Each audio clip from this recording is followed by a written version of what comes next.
Halo Sobat Ternak, apa kabarnya nih? Semoga sehat terus ya Sob. Nah, pada kesempatan kali ini saya sedang berkunjung nih Sob di salah satu peternakan cacing sutra yang ada di Jakarta Timur. Ya, peternakan cacing milik Bapak Sukimin ini hanya memanfaatkan lahan yang sangat amat terbatas, yaitu 1x2 meter aja Sob.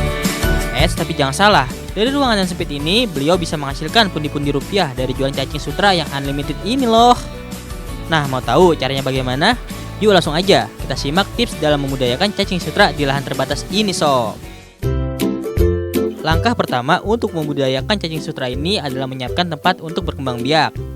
Pak Sukimin sendiri memanfaatkan jerigen bekas sebagai tempat untuk membudidayakan cacing sutra ini Sob. Caranya adalah dengan membeli jerigen bekas ukuran 20 liter, lalu membelahnya menjadi dua seperti ini Sob. Dalam memotong jerigen ini mesti tepat ya Sob di tengah-tengah, agar cekungan jerigennya nanti dapat dimanfaatkan sebagai tempat mengucurnya air. Soalnya, salah satu kunci dari kesuksesan dalam budaya ini adalah air tidak boleh diam, atau harus terus mengalir atau menetes. Untuk peternakan Bapak Sukimin, di sini ada sekitar 25 jerigen yang ia gunakan sebagai wadah untuk pembesaran cacing sutranya Sob. Nah, kalau wadah udah siap, langkah selanjutnya adalah mencari media atau substrat yang nantinya akan digunakan sebagai tempat hidup dari si cacing sutra ini. Media ini dapat berupa lumpur yang dapat diambil dari dasar kali atau sungai. Selanjutnya, taruh lumpur tersebut dalam jerigen sekitar 2/3 bagian. Seperti ini nih kira-kira. Nah, setelah itu baru deh kita masukkan cacing sutra ke dalam jerigen tersebut. Dalam proses awal, biasanya cacing membutuhkan waktu sekitar 1 bulanan untuk beradaptasi pada tempat barunya. Setelah itu baru deh biasanya mereka baru akan bertelur dan berkembang biak. Setelah cacing dimasukkan ke dalam jerigen, kita harus memberikan pakan agar mereka dapat tetap hidup dan berkembang biak. Untuk pakannya, Pak Sukimin biasanya menggunakan ampas tahu. Pakan ini biasanya dia beli seharga 20.000 per karung. Pakan ini dapat bertahan hingga berbulan-bulan loh Sob.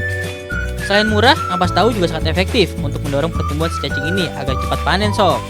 Untuk pemberian pakannya dapat disesuaikan dengan keadaan dalam jerigen. Apabila sudah habis, baru deh pakan dapat ditambah lagi. Selain ampas tahu, pemberian daun sawi juga sangat penting Sob. Pasalnya, biasanya anakan dari cacing sutra ini bersarang di daun sawi yang telah busuk. Tetapi, dalam pemberiannya tidak boleh terlalu banyak Sob, karena bisa menyebabkan lendir yang nantinya dapat menyumbat aliran dari arus air. Untuk proses arus airnya, Pak Sukimin menggunakan pompa untuk mendorong dan mendistribusikan air ke tiap jerigen. Hal ini bertujuan agar air di setiap jerigen dapat terus bergerak dan cacing bisa tetap hidup. Untuk masa panen, cacing sutra dapat dipanen setelah berusia 2 bulan sejak dipindahkan ke dalam jerigen. Nah, cara panennya pun ada triknya nih Sob. Biasanya Pak Sukimin hanya mengambil cacing sutra yang ada di permukaan menggunakan garpu. Seperti ini nih contohnya. Hal ini bertujuan agar cacing yang masih ada dalam lumpur bisa terus berkembang biak.